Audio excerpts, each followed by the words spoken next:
You will never be successful until you get the strength to cut your toxic, dysfunctional fucking family off.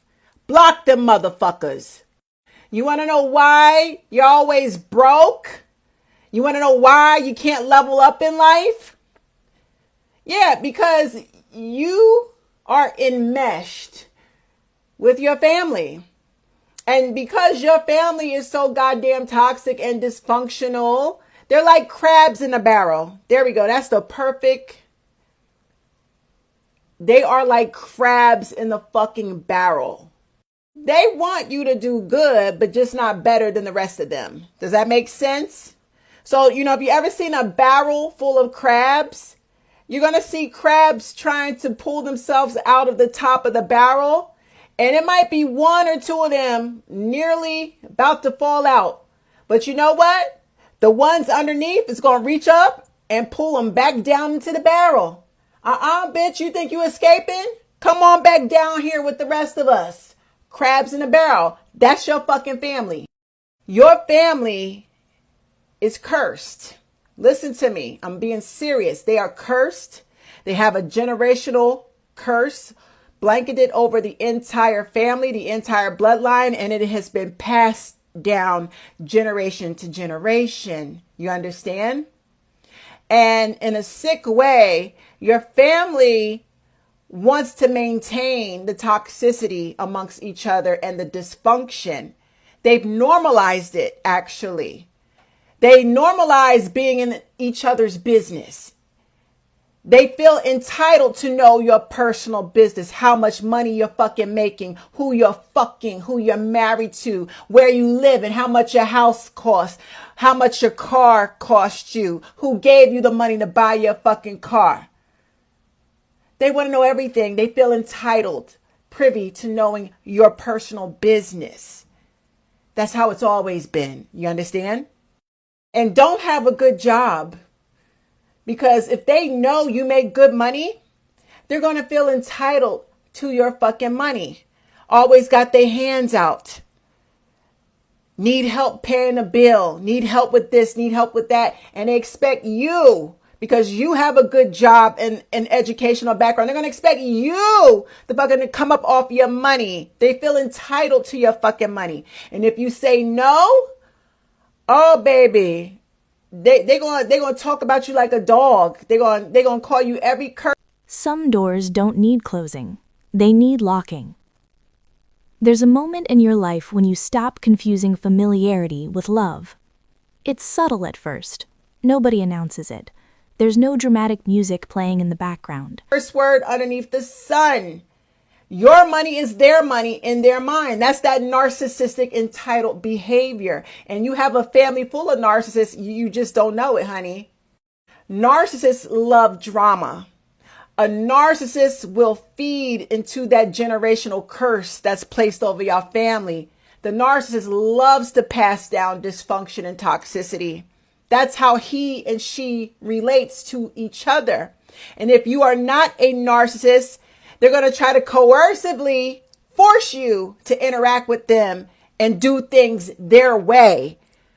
So if you're doing bad or not where you want to be in life, but you still have an attachment to your family, you're still attending family events, weddings, barbecues, graduations, baby showers, get-togethers, and your family is fucked up, but you're such a good person. You're trying to stay loyal and do the right thing because you have a good heart. Baby, you are sharing your family's bad karma. You are participating in that generational curse. It's bad luck. It's like a dark cloud following you. And until you cut your family off, things are not going to change for you. I have talked to so many people who have cut their fucking families off. And the moment they cut their family off, their life improved tenfold. They just kept getting blessing after blessing after blessing. You might start off broke, or homeless, or, not where you want to be. Cut your family off and give yourself a timeline. Watch how fast the motherfucking blessings roll in. Because you know what? You're going to realize your family was distracting you from achieving your goals. And they meant to do that shit. They want to distract you because they're insecure and narcissistic. They don't want you doing better than them. Unless they can clout chase off of you and take credit for your hard work, that's the only way. Otherwise, nah, you're not going to get that love and support. You'll get gossiped about. They'll speculate and talk about what they think you're doing, how much money you're making, who you're fucking. Oh, they're going to speculate. They're going to stalk your social media. If you decide to start a small business, they're not going to support your shit, but they'll sit up and be mad when they see total strangers supporting your shit. So I urge you to cut your toxic family off. They're going to be uncomfortable and pissed off that you had the courage to step away and do things differently to get a different outcome. You're tired of dysfunction. You're tired of the toxicity, the backstabbing, the gossiping, all of that. You don't have time for it. And as much as you love them, you love yourself more. I promise you, them blessings are going to quadruple when you cut your family off. You just got to take the chance, take the risk, and don't be scared. You got to be fearless. You're going to understand that you're going to get closer to God. Your relationship with God is going to improve big time, and he's going to bless you because you ran towards him. See, if you run towards your family, you're running away from God. They'll try to manipulate you and fuck with your head and make you feel bad for trying to cut them off. No, no, no. When you cut your family off, the only other entity that you need to run towards is the Almighty. He got you. And that's when you're going to realize just how narcissistic your family members are and that they're fake Christians, because a real Christian will push you towards God, not away from God. Woo! That's a whole nother video. I'm getting deep on y'all right now. Let me tell you something. You want to be successful? You want to achieve them goals? You gotta get rid of your family. Don't be scared to be alone. You're not really alone. You got God. He's there the whole time. He waiting on you. This is my book. It's called My Family Can Kiss My Ass, y'all. It's available on Amazon. It's a quick read. It's super affordable. If you are struggling to cut your toxic fucking family members off, baby, I need you to get this book, okay? How to Deal with Toxic, Messy, Narcissistic Family Members by Chanel Jasmine Clark. I'm also known as the Spiritual Whistleblower. You can click the link in my bio to purchase this book. It'll take you to Amazon, or you go directly to Amazon and just put my name in the search bar. I have 8 other books on narcissistic abuse, whether you're co-parenting with a narcissist in a romantic relationship. I have something for the fellas that are dealing with toxic females. I have something for everybody. Go to my Amazon and get your books, okay? Holiday season is here, and this is where your family will turn up and stalk you and harass you and guilt trip you. And I want you to be prepared, y'all. Get my book, My Family Can Kiss My Ass, on Amazon today. God bless y'all. You just start noticing things you used to ignore. The fake smiles that don't quite reach the eyes. The hugs that feel more like surveillance.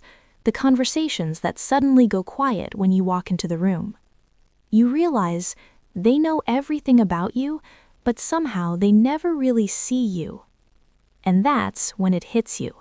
Just because people share your blood doesn't mean they share your spirit.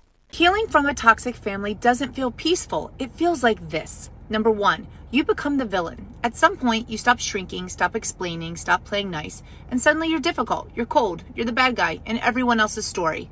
That's not your villain era. That's your no longer available for disrespect era. And yes, it makes people uncomfortable. That's the point. Number 2, you've been in survival mode too long. You're not lazy. You're not unmotivated. You're not falling apart. Your body is saying, I can't live like this anymore. So you freeze, you shut down, you rest in ways that feel scary because you were taught to push through pain, not listen to it. Number 3, there's grief and exile. You grieve the family you needed but didn't get. You grieve the version of you who kept trying. And sometimes healing comes with distance, low contact, no contact, or the quiet knowing, I can't go back. That loss is real, even when it's necessary. Number 4, you don't know who you are anymore. When you've worn masks your whole life, good kid, peacekeeper, emotional caretaker, you wake up and think, who am I without all of this? That confusion isn't failure. It's what happens when you start living for yourself. And number 5, you're afraid of punishment. You choose yourself, and now you wait for the fallout. The guilt, the consequences, the question, am I a bad person for this? That fear didn't come from nowhere. Choosing yourself doesn't require permission. If this hits, it's because you're in it. You don't need to prove your pain. You don't need to justify your boundaries, and you're not alone, even when it feels lonely. My grandmother showed up to my baby shower today after not seeing me in probably 10, 11 months, closer to a year.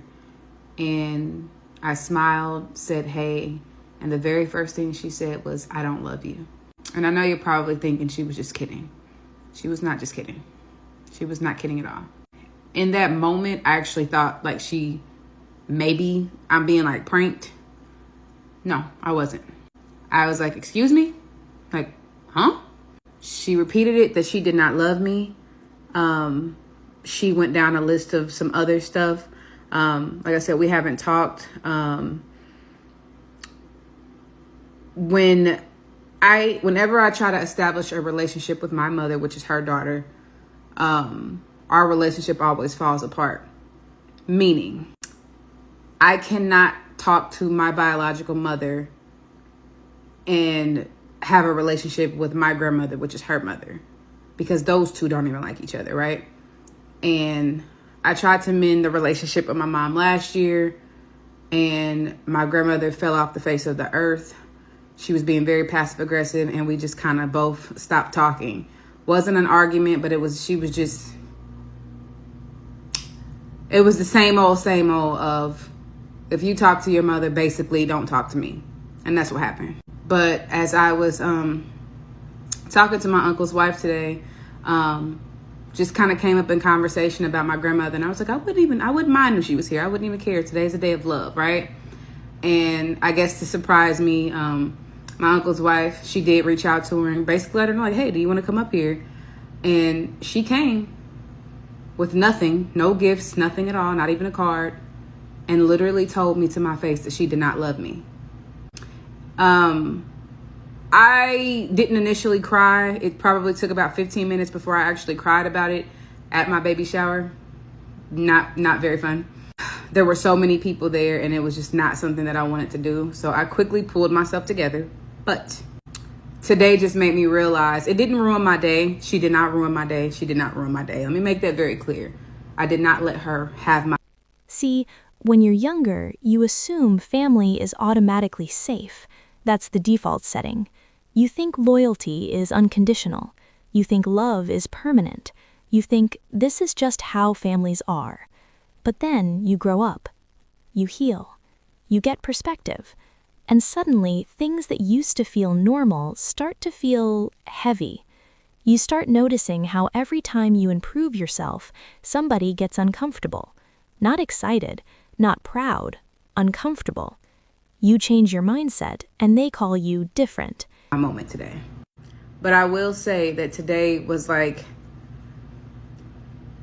the realization of like, my mother's side of the family is a certain kind of way. There's nothing I can do about it.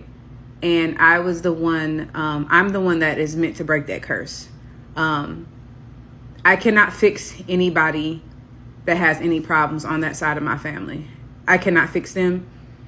I can try to do as much healing as I want to. That's only for myself. It doesn't do anything for that side of the family. And I'm not speaking about everybody on that side of the family, but unfortunately, I really don't have much support. Like my uncle came. Like that was the person that came for me from my mother's side of the family, which is my mother's little brother and his wife. So I really appreciate that. I love my uncle so much. But a majority of the people at my baby shower outside of my father's family, like my aunts and my cousins, which love them dearly, it was for my husband. Those were my husband's family members whom I love dearly, and a lot of his mother's friends, and they showed out. I'm so thankful for them. But some people will never change, and it doesn't matter how old they are. It doesn't matter even if they're in their 70s. Doesn't matter how much they go to church. Doesn't matter how active in church they are. This is who they are, and they will not change. If you have a family member that is toxic like that, mother, grandmother, Move on. Move on. I still can't believe that the first thing she said out her mouth was, I don't love you. Not congratulations, not I'm happy to see you. She wanted to let me know. She wanted to ruin my day. Is to let me know I'm here, I just came, but I came to tell you that I don't love you. Didn't want to eat any food, didn't want to talk to anybody. Extremely nasty. And she ended up leaving after my husband had a few choice words for her. Still can't believe it, but it did not ruin my day. But I now know that like that is what it is. That'll probably be the last words that I ever hear from my grandmother, that I'll remember, is that she doesn't love me. Cool. Toxic families are very similar to gangs. Toxic narcissistic families, gang culture go together really well. And it's because you're protected as long as you obey. So as long as you enable, you be good. You're in good standing, right? You're still affiliated in the gang. And we can kind of look at it like that. So let's make a family dynamic for a second, right? Let's say you got a mom, a dad, and you got a couple siblings. Y'all all fall in line, right? To the toxic, narcissistic behaviors and the dynamic that goes on, not knowing that you're actually going through this cycle because you just are so conditioned to it, right? Going with it, it is what it is. Let's say one day you decide to disagree with something that's going on in the family dynamic. What happens? You now become the problem. And now you're going to get jumped. Same thing in a gang. If you go against what the big homies say, as one of the gang members that is at a lower tier than the big homie, your ass is about to get jumped. For sure. And no longer going to be affiliated in a gang. And to be honest, I'll take that. And a lot of the times when we go no contact with our families, we're the villain. I'll be that every day. All the time. You want to know why? Because I decided to break this cycle and you didn't like that. So it is what it is. A lot of the times in these toxic family dynamics, punishment is what happens when you disagree.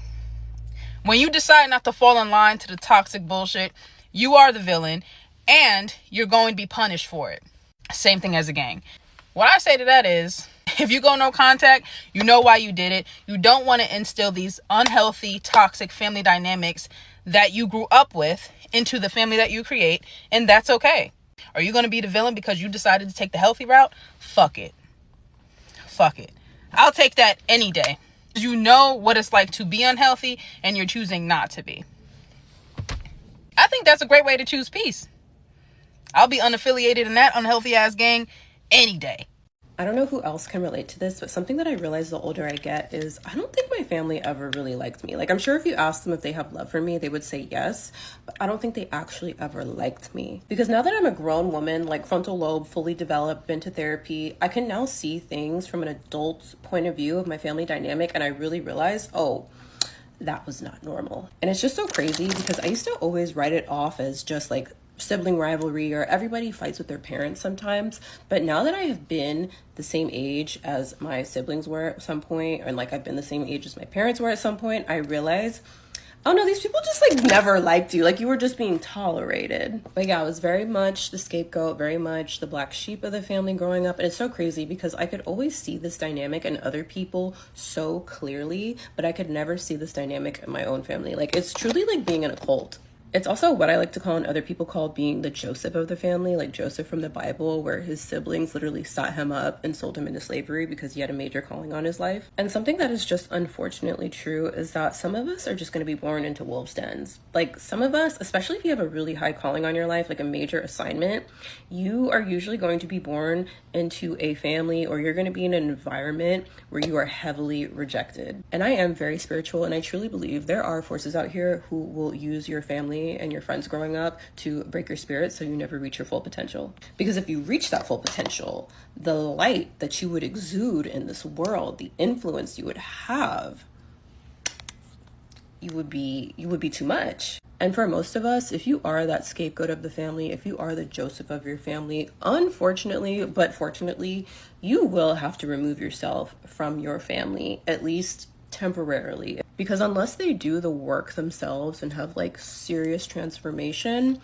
they are programmed to want to see you fail, like even if it's on a subconscious level. And something that my therapist told me that really stuck with me is that you cannot heal around the same people who abused you.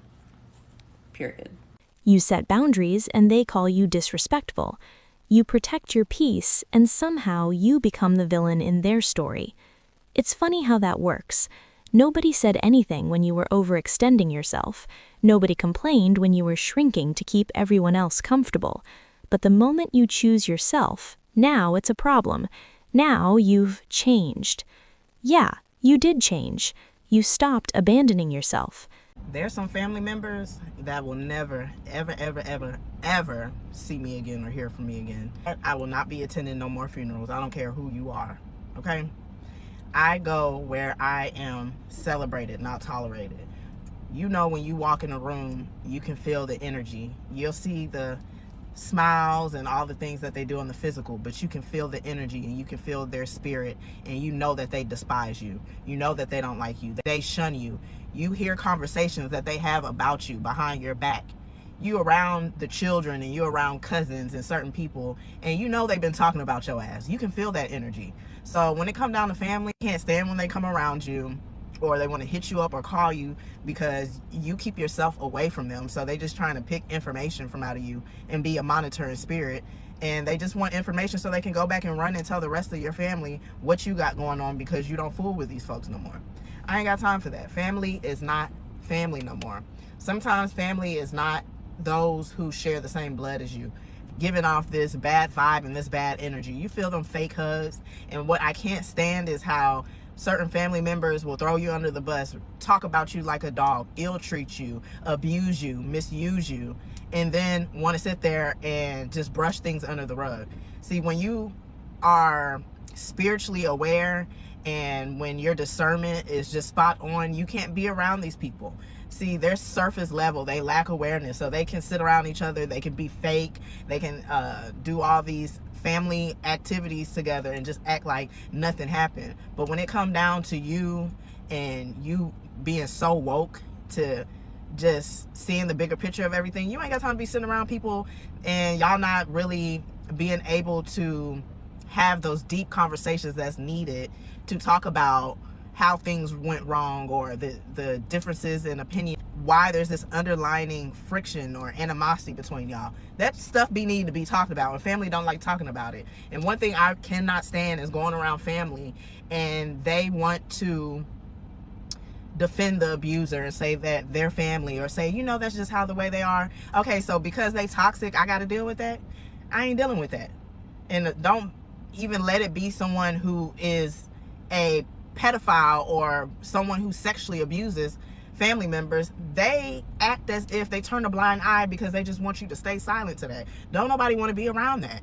Y'all will shun the baby mamas, shun the gays, shun the alcoholics, shun the druggies, shun whoever you think is not up to par. But y'all will sit there and protect that molester. Y'all will sit there and protect the messy bitch in the family. Y'all will sit there and protect the narcissistic people. You know what I'm saying? That just don't make no doggone sense. Like, family is not family no more. And at the end of the day, I don't want to be around that. I don't want to be around nobody where I feel like they tolerating me or they just trying to be around me just to keep score or to see what I got going on. I ain't with that.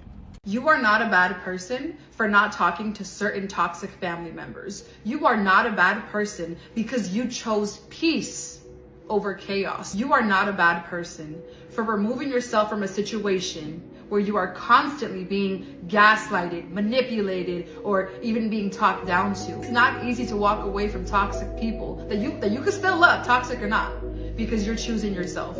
I think a lot of the times people want to villainize you, right? They want to villainize us for not being around toxic family members, right? They act like we're the bad guy because we actually got up and left, right? You're not the bad guy. No one knows how your family makes you feel but you. No one knows the trauma that these toxic family members have caused you but you. No one knows how hard it is being you but you. So do not let anybody's dusty ass opinion make you feel like you made the wrong decision by walking away from people that didn't even value your existence to begin with. We live in a society where a lot of fixed mindset people love to say, how dare you not talk to them? That's your mom. That's your dad. Bro, that's your sister. That's your brother. How could you do? I don't want to hear it. Everyone loves to talk about your reaction to their disrespect, but no one wants to talk about their disrespect and why you're now moving the way that you're moving, which is away from them. We live in a world where a lot of people expect you to stay around your family members, even if they're being toxic, even if they're being manipulative, even if they're gaslighting you, even if they're being verbally abusive, even if they're being emotionally abusive. There are certain family members that you just have to love from a distance in order to save yourself, to save your mental health, to save the life that you've created for yourself, and to save the peace that you've created for yourself. I don't need that conditional love. I'm good. If it's not unconditional, I'm out. I'm just here to remind you, you are not the bad guy, and you will never be the bad guy for choosing peace over chaos, okay? I love you. And let's be honest, some people don't miss you. They miss access to you. They miss the version of you that didn't have boundaries, the version of you that over-explained, the version that tolerated things that your current self would never even entertain, because growth makes certain dynamics expire. And here's the part nobody talks about enough. Walking away doesn't always feel powerful at first. Sometimes it feels lonely. Sometimes it feels quiet. Sometimes you sit there wondering if you made the right decision, because even toxic love can still feel like love when it's all you've known. But peace has a different frequency. Peace doesn't make you anxious before family gatherings. Peace doesn't make you rehearse conversations in your head. Peace doesn't make you question your worth. Peace lets you breathe. You stop performing. You stop explaining. You stop trying to earn a place where you were always meant to belong naturally. And the craziest part, when you finally step away from environments that drain you, you start meeting people who don't require you to shrink to be accepted. People who don't compete with you. People who don't secretly resent your growth. People who don't just tolerate your light, they celebrate it. Because the truth is, you were never too much. You were just in places that couldn't hold your expansion. And sometimes the bravest thing you can do isn't confronting everyone. It isn't proving your point. It isn't forcing understanding. Sometimes the bravest thing you can do is quietly choose yourself. No announcement, no argument, no explanation, just distance. Because healing doesn't always look like fixing relationships.